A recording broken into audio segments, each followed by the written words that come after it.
Shalom Uvracha, bienvenue à tous. Aujourd'hui nous parlerons de Yom Kippourim, communément appelé le jour du grand pardon. Afin d'acquérir le pardon de Dieu, il est nécessaire de faire Teshuvah, le retour, l'introspection personnelle, la remise en question, la prise de conscience. Et dans la Teshuvah, il existe 3 étapes essentielles, fondamentales. La première étape, c'est d'arrêter la faute, de s'échapper du mal, d'arrêter de faire du mal, tout simplement. La deuxième étape, c'est de prendre des bonnes décisions pour l'avenir, de remplacer ce vide par quelque chose de bien.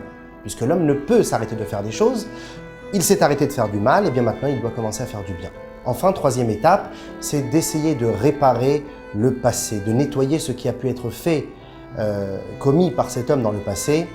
Cela devra être fait essentiellement selon le Tanya lors du coucher du lait, avant d'aller dormir, une introspection personnelle où on essaiera, à travers une réparation quelconque, de nettoyer ce qui a pu être fait.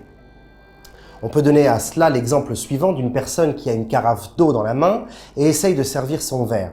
Cela dit, il évite le verre et au lieu de servir dans le verre, la carafe, l'eau coule sur le sol. Alors il doit tout simplement, la première étape, avant de faire quoi que ce soit, c'est d'arrêter, de redresser la carafe afin que l'eau stoppe de couler sur le sol. Première étape, stopper la faute, arrêter de faire du mal. Ensuite vient une deuxième étape où il faudra remplir le verre, c'est la raison pour laquelle j'ai commencé cette action. Il faut donc le faire, remplir le vide, remplir le verre et donc prendre des bonnes décisions pour l'avenir, remplir le verre d'eau. Troisième et dernière étape, c'est de nettoyer ce qui a été versé sur le sol, réparer la tâche, nettoyer ce qui a été négatif. C'est alors que l'on aura acquis les 3 niveaux essentiels de la Teshuvah. Il y a 4 critères essentiels également à travers la Teshuvah. Le premier sera en référence avec les 248 mitzvot, injonctions positives de Dieu. Fais ceci, fais cela.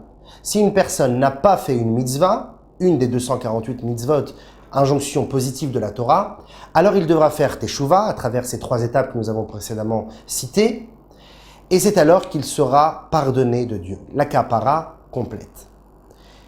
Lorsqu'une personne, deuxième critère, lorsqu'une personne transgresse l'un des 365 interdits de la Torah, il devra faire Teshuvah, selon les 3 étapes, mais c'est seulement le jour de Kippour qu'il le pardonnera complètement, qui effacera sa faute. Ensuite, au 3e critère, une personne qui transgresse une avéra, une interdiction, qui est passible de la mort du Beddin ou même du retranchement céleste de Dieu, comme manger à Kippour ou consommer du pain à Pessah ou transgresser le Shabbat, alors certes, il est nécessaire de faire Teshuvah, Yom Kippour doit être vécu, mais également des souffrances, des épreuves physiques ou morales devront tomber sur cette personne afin de le nettoyer, de le réparer, en quelque sorte un purgatoire. Mais nos sages nous disent que grâce à la tzedaka, la charité, les bonnes actions, l'étude de la Torah, on peut s'éviter ces souffrances. 4e critère, c'est une personne qui a, chas v'shalom, l'inverse de bénir Dieu, ou soit qu'il a été mechalel, qu'il a profané le nom de Dieu, chilul Hashem communément appelé, cette personne doit faire Teshuvah, Yom Kippour, mais également les souffrances et enfin une expiation de mort. C'est seulement la mort qui pourra complètement nettoyer sa faute. Nos sages, d'eux-mêmes, nous disent que on peut éviter la souffrance et la mort à travers des mitzvot merveilleuses comme le Kiddush Hashem, l'inverse du Chilul Hashem, c'est-à-dire sanctifier le nom de Dieu à grande échelle, faire du bien autour de soi, la charité à profusion, Torah et mitzvot. Alors à ce moment-là, on peut bien sûr arriver avec longue haleine à nettoyer cette faute sans passer par la souffrance ou la mort. Nous allons aujourd'hui nous focaliser sur la période justement de Yom Kippour. Comme nous l'avons dit, la Teshuvah est nécessaire pour les mitzvot positives et nous sommes alors pardonnés. Alors que pour les mitzvot négatives, c'est-à-dire ne transgresse pas, qui ont été justement transgressés par l'homme, alors il faut faire Teshuvah, mais c'est seulement Yom Kippour qui pardonnera complètement, le jour de Kippour. C'est alors que le traité Shavuot, page 13a, expose la divergence d'esprit entre les sages et Rabbi Yehuda Hanassi, le grand maître de la Mishnah. Les Rabbanan, les sages, nous disent que Yom Kippourim eino mechaper ela ala shavim. Yom Kippour pardonne et répare, nettoie les fautes de seulement ceux qui ont préalablement fait teshuva, comme nous l'avons dit précédemment. Alors que Rabbi Yehuda Hanassi, et la loi ira dans son sens, nous dit la chose suivante. Ben asa teshuva, ben lo asa teshuva, qu'il ait fait teshuva ou qu'il n'ait pas fait teshuva, Yom Kippour mechaper, le jour de Kippour pardonne. Pourquoi? Et il cite une phrase à laquelle tout le monde est d'accord, qui itsumo shel yom mechaper, car l'essence même du jour, de manière intrinsèque, pardonne les hommes, bien qu'il n'ait pas préalablement fait teshuva. Donc en réalité, tout le monde est d'accord que itsumo shel yom mechaper, l'essence du jour pardonne l'homme. Cela dit pour Rabbi Yehuda Hanassi, même sans teshuva préalable de l'homme. Aujourd'hui, nous poserons 4 questions essentielles et doucement, nous essaierons d'y répondre, mais également de les fusionner ensemble. La première question que nous posons est la suivante. La kapara, donc le pardon, le nettoyage, comme nous l'avons dit précédemment, c'est une réparation sur le passé. C'est-à-dire qu'une personne qui a taché un habit ne peut se suffire que de dire pardon. Il doit également l'amener au pressing ou essayer tout au moins de le nettoyer de sa tache. Alors comment est-ce possible qu'un jour, même si c'est le jour le plus saint de l'année, seulement un jour peut nettoyer, peut réparer, peut raccommoder une faute? Alors qu'on ne demande, d'après Rabbi Yehuda Hanassi, aucun effort de l'homme. Il n'a même pas besoin d'y prendre conscience. Le jour, de manière intrinsèque, le pardonne. Première question. Deuxième question. On sait bien que la teshuva, bien qu'elle interagit dans le temps, n'est pas assujettie au temps. Car lorsqu'une personne faute, il a obligatoirement la mitzvah de teshuva, de revenir, de faire un retour vers Dieu. S'il ne faute pas, alors il n'a pas l'obligation de faire teshuva. Donc c'est une mitzvah qui est reliée au temps, mais qui est au-dessus du temps en même temps. Et le Maïmonide, le Rambam, à ce propos, nous dit dans ses lois de teshuva, chapitre 2, enseignement 6, Yom Kippour Uzman teshuva lakol. Le jour de Kippour est un jour de teshuva, un moment de teshuva propice au retour pour tout le monde. Les yachid vel harabim, que ce soit pour l'individuel ou pour le collectif. Ve'uketz mechila, et c'est la finalité du pardon qui a en réalité commencé déjà depuis Rosh Hashanah et même peut-être avant avec le mois de Elul. Leficha chayavim hakol lasot teshuva, c'est la raison pour laquelle le jour de Kippour, il est nécessaire pour tout homme de faire teshuva ou leidvadot beyom kippourim, et de se confesser à travers les 10 fois lors de Kippour que nous prononcerons le vidouille, ce fameux alchet, de nombreuses phrases qui confessent nos fautes. Donc, selon ce qu'on vient de dire et les paroles du Rambam, la question se pose donc. On voit ici qu'il est nécessaire, obligatoire pour chacun de nous de faire teshuva concrètement comme un acteur à Yom Kippour, non pas comme Rabbi Yehuda Hanassi qui nous dit que le jour même de Kippour pardonne, même si l'homme n'a pas fait teshuva préalablement. Et puis deuxièmement, il est nécessaire de comprendre, celui qui faute doit faire teshuva de suite. C'est une conséquence de la faute, de l'erreur. Lorsqu'on faute, on doit faire teshuva. Rien à voir avec Yom Kippour.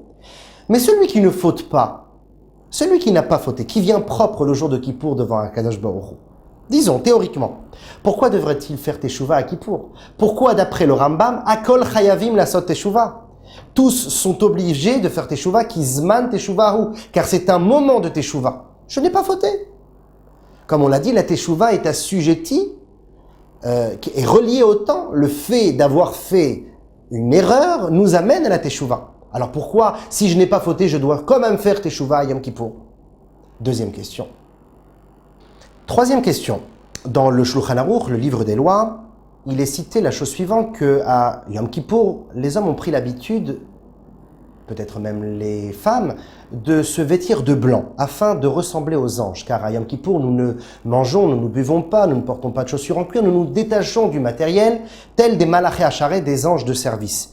Alors, puisque nous sommes comme des anges, puisque nous avons acquis en quelque sorte, symboliquement et peut-être même plus, intrinsèquement, le niveau angélique de ce jour, alors pourquoi il est nécessaire d'un autre côté de se confesser sur tant d'erreurs, sur tant de fautes, comme nous l'avons dit précédemment, 10 fois à travers le jour de Kippour, de nombreuses confessions à travers le halchet, le vidouille.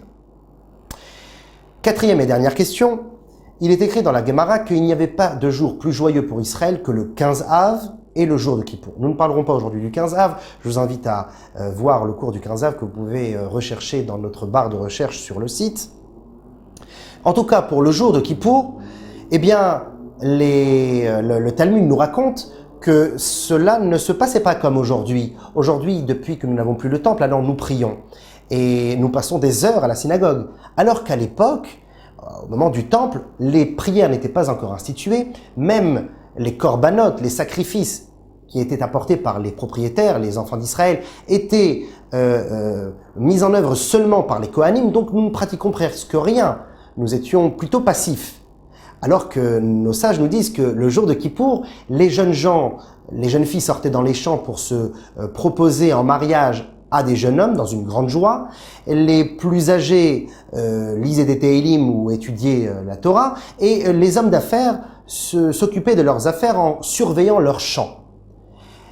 Certes, on lisait quelques Tehillim, on jeûnait également, puisque c'est une mitzvah de la Torah, et Aïnou nefesh, mortification, et cela seulement par le manque de nourriture et de boissons, mais quand bien même nous n'étions pas attachés à la prière de Kippour comme nous le sommes aujourd'hui. C'était un jour presque d'euphorie.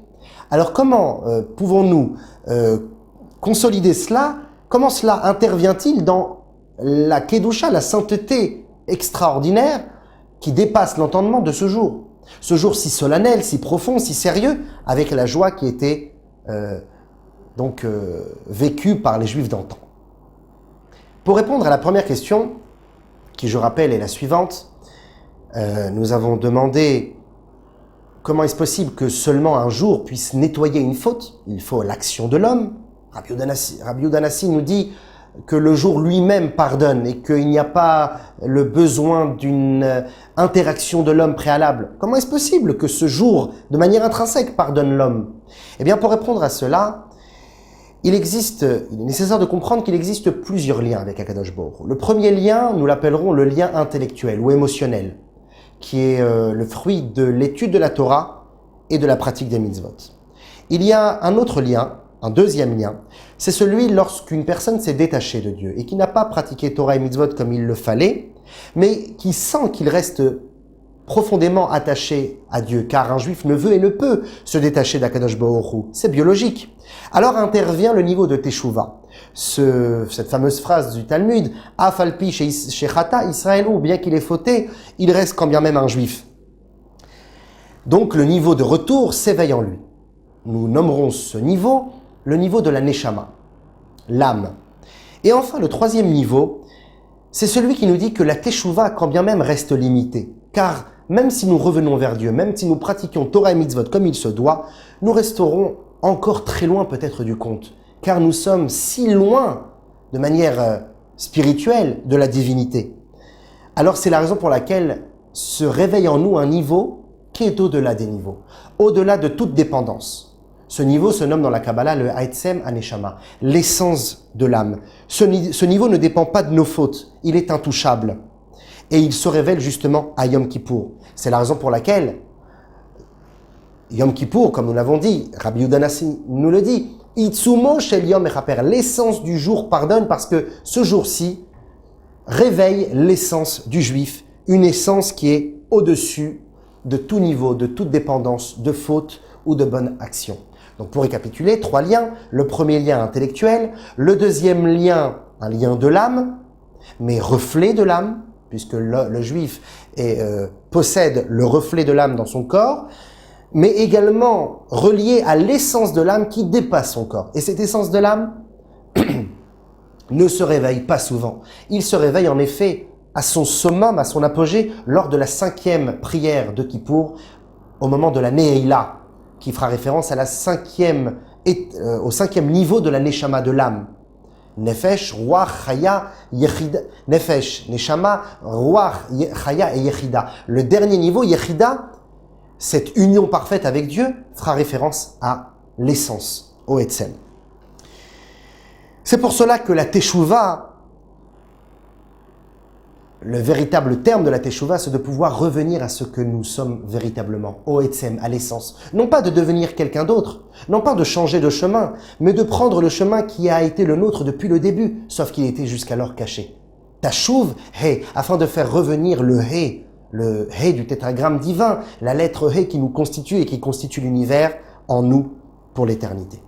À ce propos, on raconte l'histoire suivante sur Rabbi Levi Yitzhak de Berditchov. Un jour, il rencontra un juif qui fumait pendant le jour de Kippour. Rabbi Levi Yitzhak était connu pour sa grande tolérance, son amour du juif. Il était appelé l'avocat d'Israël. Et il lui dit, mon cher ami, peut-être as-tu oublié que c'est Kippour aujourd'hui? Ce dernier répondit, non, je sais très bien que c'est Kippour. Alors peut-être as-tu oublié qu'il est interdit de fumer à Yom Kippour? Il dit, non, je n'ai pas oublié, je sais très bien qu'il est interdit de fumer à Yom Kippour. Et je le fais consciemment. Alors, Rabbi Levi Yitzhak de Berditchov leva les yeux vers le ciel et dit, Maître du monde, vois-tu tes enfants? Même lorsqu'il sombre dans la faute, il ne peut s'empêcher de dire la vérité. Il est honnête, il n'est pas hypocrite envers toi. Donc on voit ici que l'essence du juif, profondément, bien entendu, cette personne-là a transgressé la fête, a transgressé le jour de Kippour. Mais en quelque sorte, nous découvrons ici que, faute ou pas faute, l'essence du juif est intouchable. Une autre histoire est racontée à propos d'un chassid qui avait chuté et qui avait enlevé ses habits de chassid, sa longue redingote et son shtreimel. Mais tous les Rosh Hashanah, il allait voir son rabbi pour prendre une bénédiction. Mais il avait honte. Alors à chaque fois, il se revêtissait de ses habits de chassid pour se présenter noble devant le rabbi. Et le rabbi l'accueillait à chaque fois les bras ouverts avec un large sourire. Un jour, ce chassid se dit qu'il était nécessaire d'arrêter d'être hypocrite, d'être un acteur, et de se présenter avec son vrai visage vers le rabbi. Alors il se vêtit de ses habits de tous les jours. Il dit au rabbi qu'il était maintenant pour lui nécessaire de se présenter avec son vrai visage. Alors le rabbi lui dit la chose suivante. Je sais très bien quel est ton niveau aujourd'hui. Et je sais très bien que lorsque tu venais me voir avec tes habits du chassid, tu n'étais pas véritablement toi-même, tu mentais. Mais profondément, pour moi, c'était ça ton vrai toi.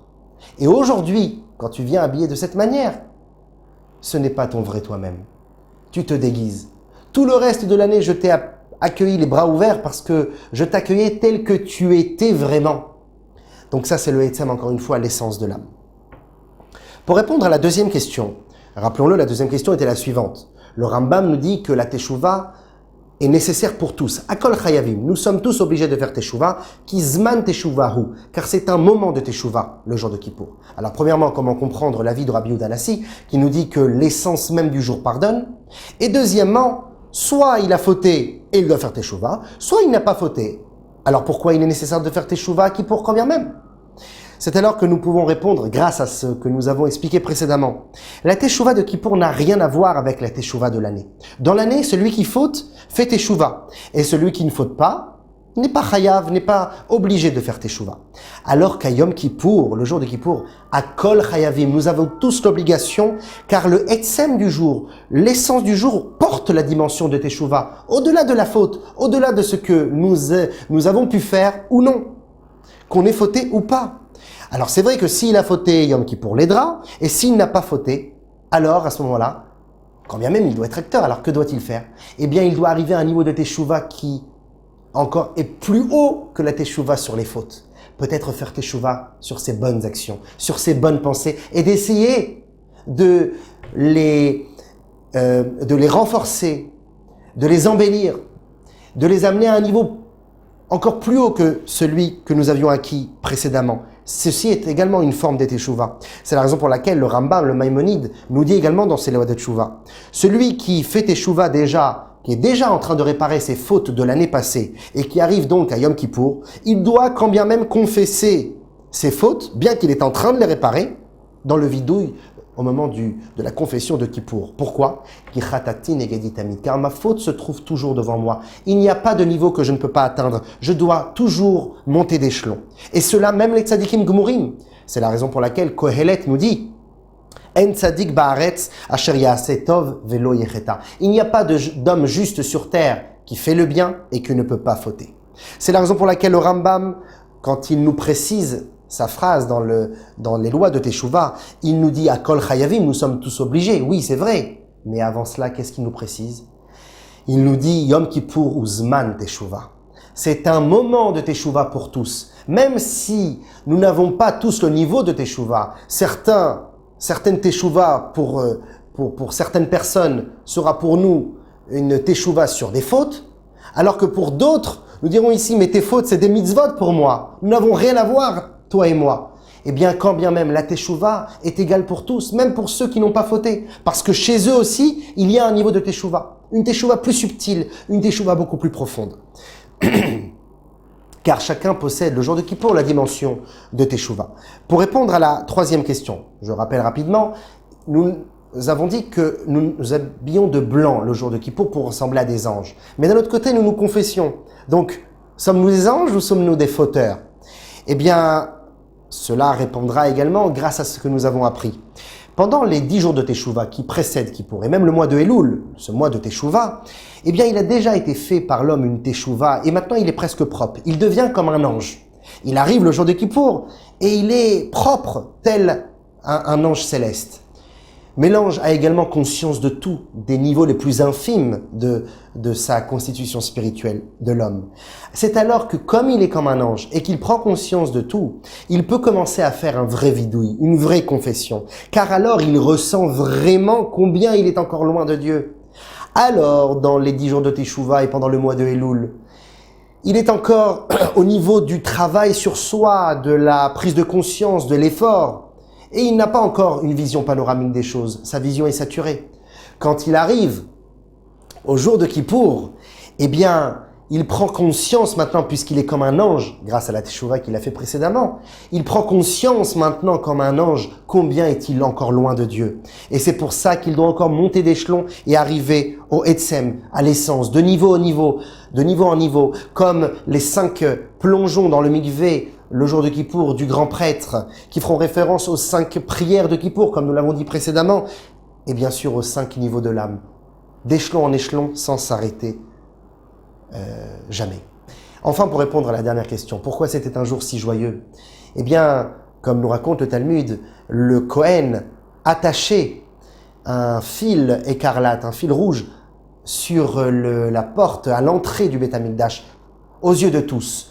Et lorsque la Teshuvah était acceptée par Dieu, ce fil rouge devenait blanc. Et tous devenaient extrêmement joyeux, une joie éclatait au sein du peuple juif. Car, comme nous l'avons expliqué, puisque maintenant nous arrivons à comprendre que Yom Kippour n'est pas un jour seulement solennel, sérieux, de mortification, mais est un jour où nous révélons l'essence de l'âme, où, même si nous ne le désirons pas, le juif se réveille à Yom Kippour, comme tous ces juifs qui viennent à la synagogue, bien qu'ils se disent, en quelque sorte, superficiellement athées. Ce jour révèle le niveau le plus profond de l'âme, et cela nous rend encore plus joyeux que le reste de l'année. Une joie profonde, une joie intrinsèque, celle de Kippour, qui est comme Purim, Kippourim, afin de pouvoir réveiller ce Etzem de Dieu, qui est la venue de Mashiach, très bientôt, de nos jours. Un bon jeûne, et une bonne joie à Kippour.